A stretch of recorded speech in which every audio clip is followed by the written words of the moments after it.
Hello, good people of YouTube. It's Monday, January 5th, 2015. That's right, 2015.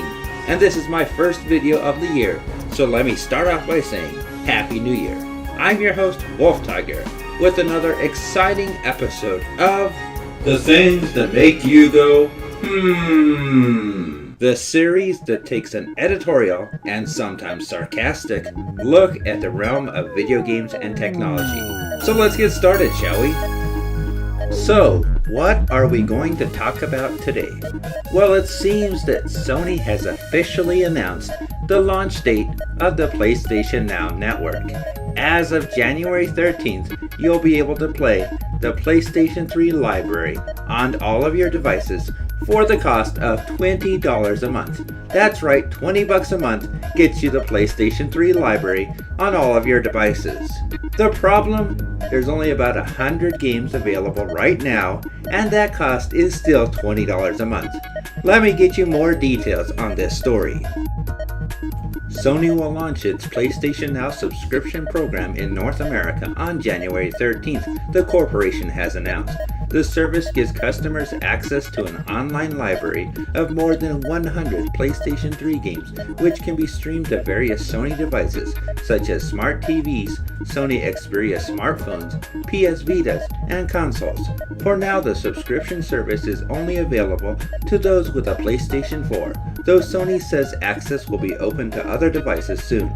The cost of the subscription is $20 per month or $45 per quarter, both of which grant unlimited access to the full library of PlayStation 3 games. Presently, PlayStation Now users can only rent individual games, paying as much as $5 for 4 hours of access to titles such as Deus Ex Human Revolution.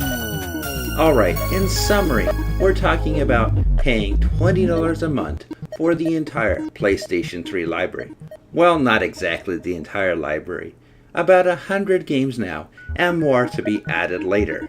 That still seems like a pretty steep price, especially when you compare it to other streaming services.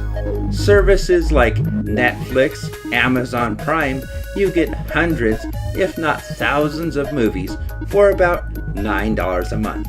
That's a pretty drastic difference. A little over twice as much, and you get 100 games. That's it, not 1,000, just 100 games.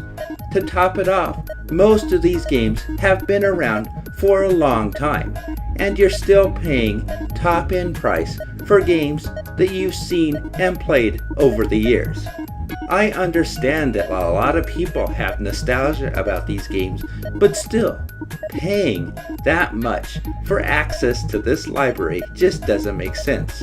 Especially when you consider that you can still go out and buy most of these games either used on eBay or other services for like $1 or $2, to going to Amazon and getting brand new copies for like $5 or $10. This just doesn't make sense, especially with these current prices. I mean, $5 to rent it for 4 hours? That's no better than getting a demo. And in the old days, demos were free. You didn't pay for it, but you still got like a 5 or 10 hour version for free to try out the game. You didn't have to go out and pay $5 to demo a game and see if you liked it. And then on top of that say, well, I kind of liked it, so let me rent it for another 30 days, but pay more than retail. That's right, $30 is more than you're going to go out and buy it new these days. If you're lucky, you might find it for under $5, or you might even find it available on the computer on services like Steam or GOG for like $2. So why are we still paying $20 a month for services like this? It just doesn't make sense. Not unless there's going to be other benefits to such a service. It's just not a good use of money. Not when you consider how much you're spending on a game. Honestly, how many PlayStation 3 games do you think you're going to go back and play on a service like this just to remember what it was like? Probably not enough to merit $20 a month. And if you really want that experience, you'll just go back, pull out the disc and either play it on your PlayStation 3 or say your computer. And you don't even have to pay no stinking monthly fee to do it that way. So, in turn, I'd say this is not a bargain.